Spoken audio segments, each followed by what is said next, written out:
এদেশের জাতীয় সঙ্গীত বাতিল করতে হবে। জাতীয় সঙ্গীতে ঠাকুর যতবার বলেছে ওমা তোমার আকাশ তোমার বাতাস, ততবার ঠাকুর কালিমাকে বলেছে ও কালিমা তোমার আকাশ তোমার বাতাস। আমি 32 বছর থেকে বলে আসছি কালিমার বাপের আকাশ, আকাশ আল্লাহর, জমিন আল্লাহর, বাতাস আল্লাহর। কখনো মুসলমানের সন্তানের মধ্যে এই সঙ্গীত বের হতে পারে না, অসম্ভব। স্কুলে বাচ্চাদের জাতীয় সঙ্গীত গাইতে হয়, এটি কি সঠিক না? এটি সঠিক না। 2 নম্বর বিষয় হচ্ছে, এটা আমরা জানি যে এখানে মূলত আপনার মা হিসেবে, মানে দেশকে বা ভূমিকে মা হিসেবে উল্লেখ করার যে বিষয়টি, এটা জানি যে আমরা একটা কালচারাল ইস্যু বা একটা রিলিজিয়াস ইস্যু। কারণ অন্য ধর্মে কিন্তু এই ভূমিকে অথবা অন্য কিছুকে তা মা হিসেবে তারা উল্লেখ করে, তাদের উপাস্যগুলোকে দেবতা বা দেবীকে তারা মা হিসেবে উল্লেখ করে। সে কথাই এখানে হয়তো বা বলা হয়েছে। সে কারণে আমরা বলবো যে মুসলিমদের, আমাদের এখানে কাজী নজরুল ইসলাম আছেন এবং অন্যান্যরা যারা আছেন মুসলিম কবি, অথবা নতুন করে এমন কোনো মানে সঙ্গীত সেখানে তৈরি করতে আমরা পারি।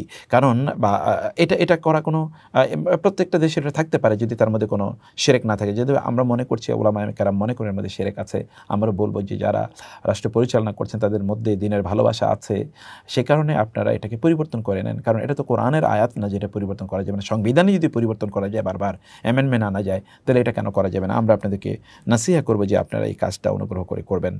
আল্লাহ সুবহানাহু ওয়া তাআলা আমাদেরকে বুঝার তৌফিক দান করুন। আল্লাহুম্মা ওমা তোমার আকাশ তোমার বাতাস, কি সব সব বলে তোমার বাতাস, তোমার আল্লাহর আকাশ।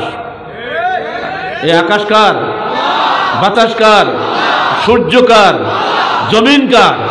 আমি কার? সবই আমার আল্লাহর। মাঝখানে তো তোমার আকাশ তোমার বাতাস, এ কোন পাগলামি কারবার? আর এই গানটা যিনি লিখেছেন তিনি স্বয়ং বাংলাদেশের স্বাধীনতা বিরোধী ছিলেন, তিনি বঙ্গভঙ্গের পক্ষে ছিলেন। তিনি কখনোই বাংলাদেশকে পৃথক একটা আলাদা দেশ হোক সে কখনোই তিনি চান নাই। তিনি ঢাকায় বিশ্ববিদ্যালয় চান নাই। সেই ব্যক্তির গানটা বাংলাদেশ দেশের জাতীয় সঙ্গীত। অথচ কবি নজরুলের কোনো গান তারা খুঁজে পায়নি। আমার এই গানে কিছু শিরিক আছে। এই গানের রচয়িতা রবীন্দ্রনাথ ঠাকুর। 1905 সালে রবীন্দ্রনাথ ঠাকুর এই গান বানাইছে, আর বাংলাদেশ স্বাধীন হয় 1971 সালে। তাহলে যে বাংলাদেশে 1971 সালে স্বাধীন হয়, সেই বাংলাদেশের জন্য 1905 সালের কবিতা কিভাবে জাতীয় সঙ্গীত হতে পারে? বঙ্গবন্ধু শেখ মুজিবুর রহমানও এই জাতীয় সঙ্গীতকে পছন্দ করে না। আমার কাছে দলিল আছে। বঙ্গবন্ধু শেখ মুজিবুর রহমানও এই জাতীয় সঙ্গীতকে কি পছন্দ করেন না।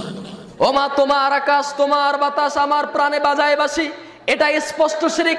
বহুদিন আমি বলছি বিভিন্ন জুমার খুতবায়, বিভিন্ন আলোচনায়, যে আপনার ছেলেকে যখন আপনি স্কুলে পাঠান, যখন আপনি ক্লাসে পাঠান, তখন আপনার ছেলেকে অন্ততপক্ষে এইটা বলতে হবে, বাবা যখন তোমাকে দাঁড়িয়ে দিবে জাতীয় সঙ্গীতে, তখন তুমি অবশ্যই আমার যখন বলবে ওমা তোমার আকাশ তোমার বাতাস আমার প্রাণে বাজায় বাঁশি, তখন আপনার ছেলেকে ওই সময় চুপিসারে সূরা ফাতিহা পড়তে হবে, অথবা মুখখান বন্ধ রাখতে হবে। যদি মুখ বন্ধ করতে না পারে তাহলে মুশরিক হবে, ছোট বাচ্চাকে মুশরিক পর্যন্ত করে ফেলবে। এজন্য অবশ্যই আপনার ছেলেকে এই তালিম দিয়ে প্রতিষ্ঠানে পাঠাবেন। স্কুলে যাচ্ছ ঠিক আছে, প্রতিষ্ঠানে যাচ্ছ ঠিক আছে, যদি এইটা যদি পড়ায় তোমাকে জাতীয় সঙ্গীত হিসাবে, তাহলে তোমার মুখ বন্ধ রাখতে হবে, অথবা অংশগ্রহণ করা যাবে না। ওই সময় যদি তোমার মুখ খুলতেই হয়, তাহলে তারা পড়বে জাতীয় সঙ্গীত, তুমি মনে মনে পড়বে সূরা ফাতিহা, নইলে ঈমান ছোটতেই চলে যাবে। বাংলাদেশের জাতীয় সঙ্গীত গাওয়া কি জায়েজ? কিছু অংশ জায়েজ আছে, তো সবটা জায়েজ বলতেছি না, আপনি কিছু অংশ জায়েজ আছে, ওটুকু গাইবেন।